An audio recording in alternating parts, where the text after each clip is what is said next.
Welcome to Channel Talk. I'm Kirsty Zhu. Switzerland is one of the first Western countries to establish diplomatic relations with China. It is also the first country being visited by Prime Minister Li Keqiang after taking office. And today I'm honored to have the Swiss ambassador Jacques de Vatteville as the guest. We'll talk about the Sino-Swiss relations after the visit. Good afternoon, Mr. Ambassador. Welcome to Channel Talk. We know that Switzerland is the first station that visited by Prime Minister Li Keqiang. So what's your review on his choice? Well, it has been a great honor for us to welcome Prime Minister Li Keqiang to Switzerland. And it was for us a very important visit, which was linked also with the conclusion of a negotiation of a free trade agreement. At the same time, we have very long relations with China for 7 centuries, but Switzerland was among the first countries to recognize the People's Republic of China in January 1950. And since then, our relations developed quite fast, broadly. Switzerland was also among the first European countries to recognize the status of full market economy to the Chinese economy. And today we are the first continental European country to conclude a free trade agreement with China. So all these elements are quite important, and I think that the visit of the Prime Minister is to be set in this context. So in your eyes, what kinds of message would China's government send to the whole world? Well, of course, the answer lies by the Chinese authorities, so you should ask this question to the Chinese authorities.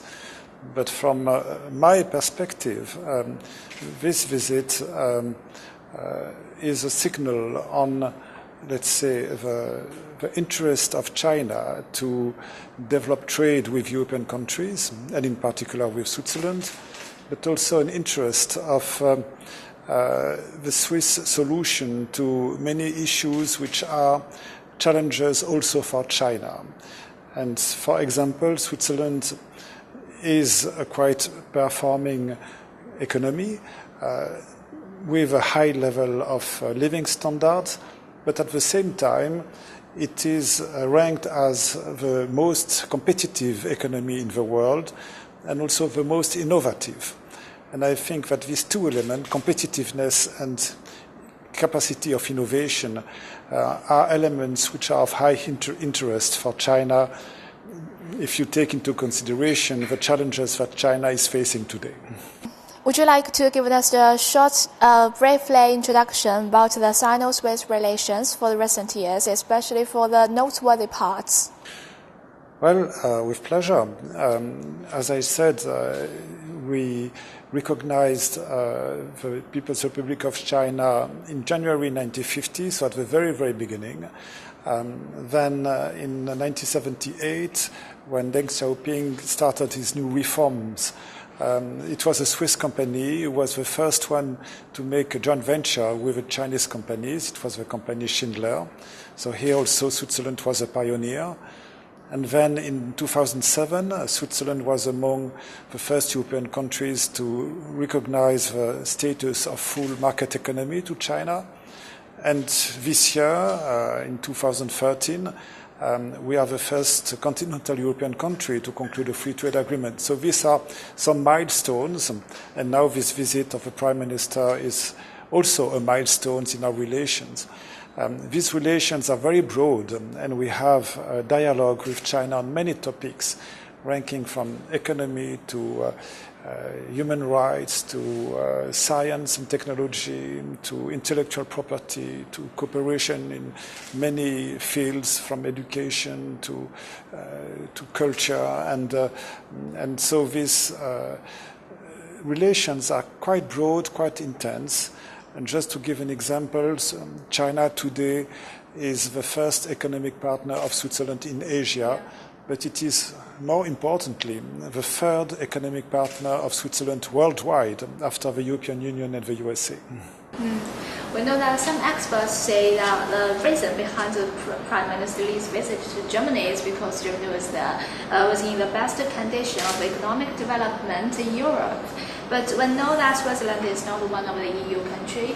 So what's the difference between visiting Germany and visiting Switzerland?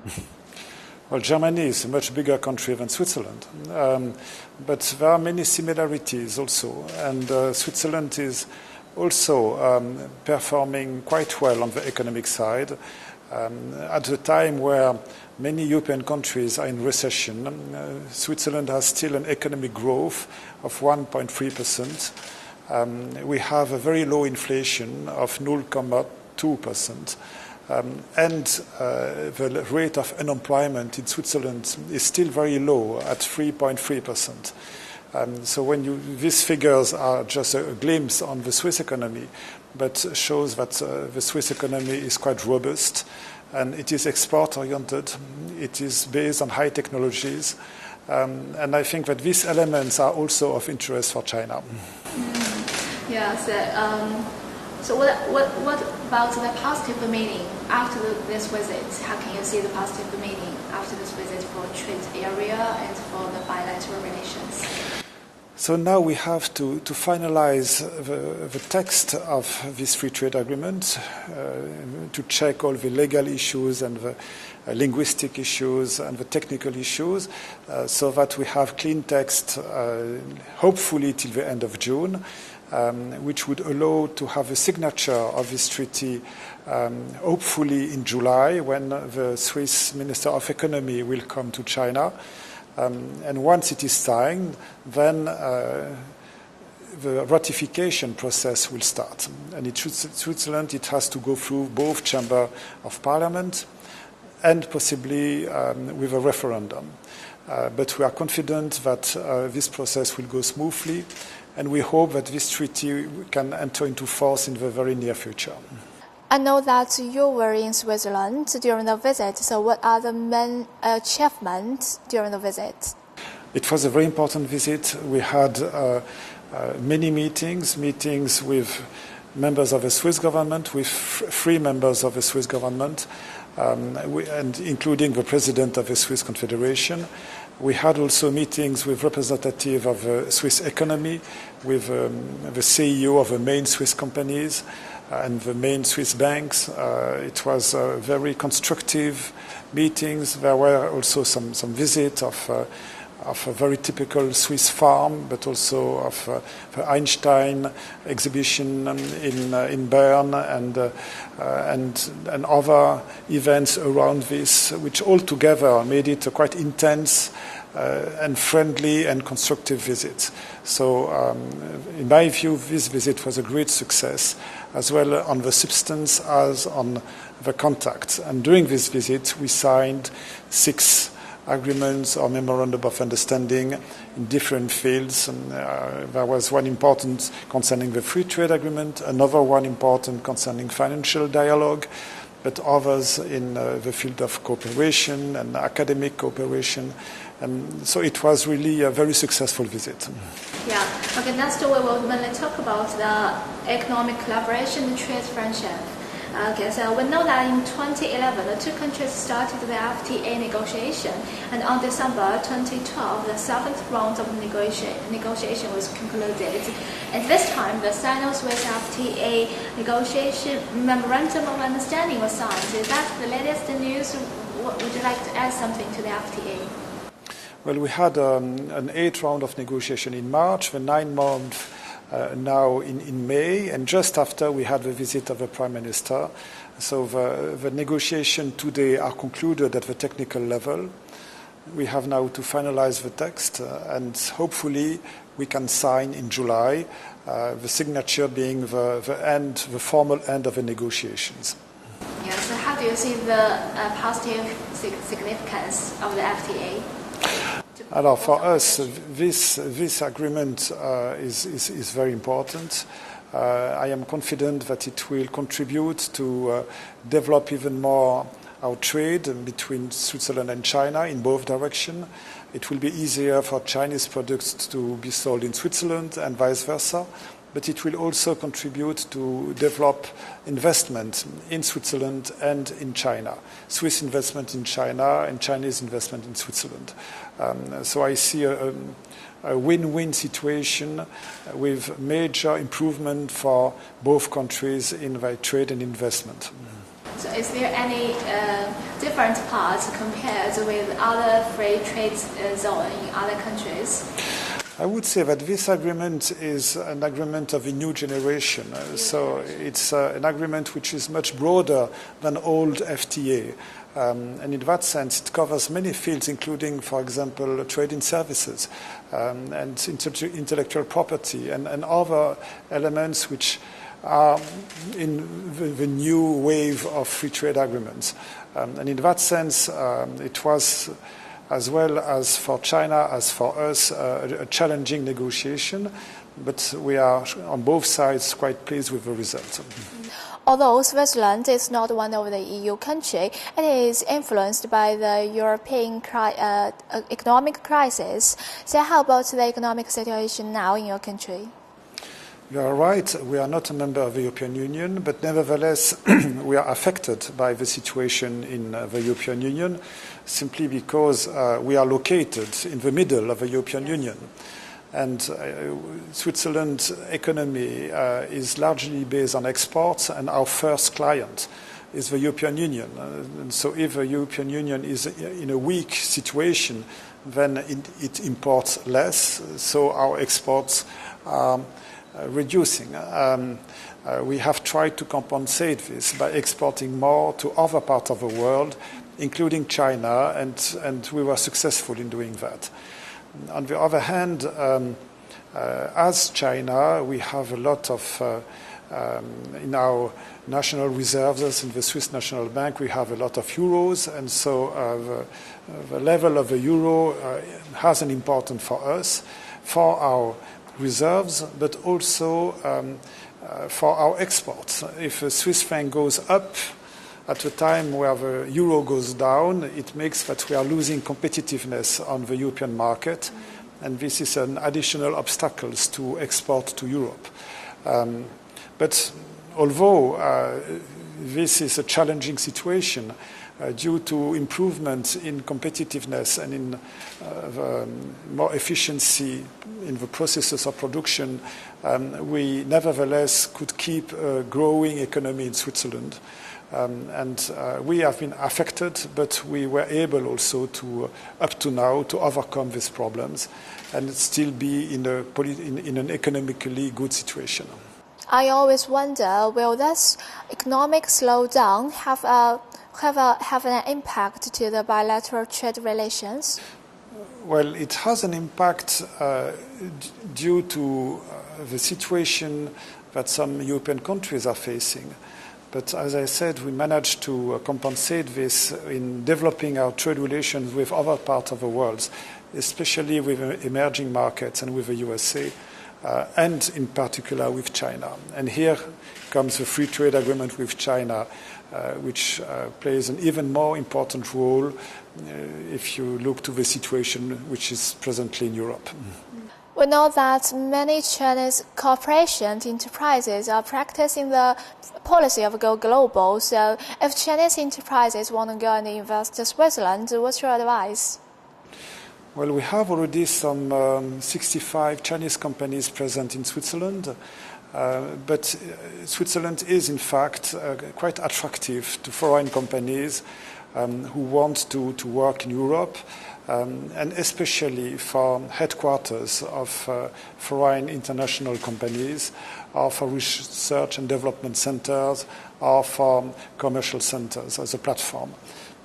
And to give an example, 60% of the headquarters of American companies active in Europe are based in Switzerland, which means some 700 American companies having their headquarters in Europe. And if they have done that, it's not simply by chance. There are good reasons for that, including the fact that Switzerland is located geographically at the center of Europe, that we have very good infrastructures, that we have a sound economy, we have very well-educated labor force, we have taxation level which is moderate due to a few public debts and sound spending of money. We have excellent links with the rest of Europe, with airports, highway, high-speed train, and the quality of life is quite good and attractive, and people appreciate to be based in Switzerland. And from Geneva or Zurich, you are very quickly in Paris, London, Milano, Berlin. It's quite a convenient place for, especially, I would say, headquarters, research and development centers, and yes. So which fields of the corporations will be more welcomed in Switzerland? Oh, yes. And the Swiss embassy here, with its Swiss business hub, is also helping Chinese companies wanting to invest in Switzerland. Okay. So next we'll talk about the tourism, which is really exciting. We know that Switzerland is really beautiful and peaceful place. So do you have any statistics? How many Chinese tourists go to Switzerland every year? Is there any increase last year? Yes, the number of Chinese coming in Switzerland to spend holidays is increasing very fast. Last year we had 840,000 nights of Chinese citizens, and we expect that next year this figure will get to 1 million. So for the Chinese tourist, Switzerland is very attractive in Europe. It's among the 3 countries most visited by Chinese in Europe. And the Swiss are very proud to welcome these Chinese tourists, and we do our best so that they feel welcomed in Switzerland, and we are making efforts to make their stay in Switzerland comfortable and nice and easy. You've been in China for 9 months already, right? So what's the biggest difference in your eyes between Switzerland and China? Well, China is a huge, huge country, especially coming from Switzerland. It's a very diverse country, a great variety of between different parts of China. And China is a very dynamic country, very dynamic economy. And these 3 elements are quite fascinating when you come from Europe. And at a time where in Europe the mood is not so positive, to see this energy and this dynamism focused on the future is something that I find very positive and very stimulating. So compared with other European countries, what's your unique part of Switzerland? Why Chinese tourists choose to go to Switzerland, not other European countries? When they go to Europe, they visit several countries, including Switzerland, and I'm very happy that they like Switzerland. But I guess that for them, Switzerland is a mini Europe. Switzerland is at the crossroad, really at the border between the French, the German, and the Italian culture. And so in a very small space, you have nearly a summary of Europe. And if you have little time, in Switzerland, you can do a lot in very little time. And so we have a very wide cultural offer. You have a very high density of interesting and nice museums. You have very nice landscape with some 7,000 lakes, and with the Swiss Alps, which are beautiful, with snow and glacier even in summer, and at the same time very old medieval cities, and very good food also, and so you have everything in your hands. And people like that. We've talked about the beautiful sceneries of Switzerland. We also know that the ecological environment of Switzerland is kind of fragile. So how can you balance, how can you develop tourism, meanwhile you protect the environment? But it's a very good question. For us, in fact, there are positive synergies in the sense that From quite a long time, we have attached a great importance to the protection of the environment and to ecology, to fighting pollution, air pollution, water pollution. So we have made efforts for decades and decades in that field. And because we could keep nice landscape, this is attracting tourists.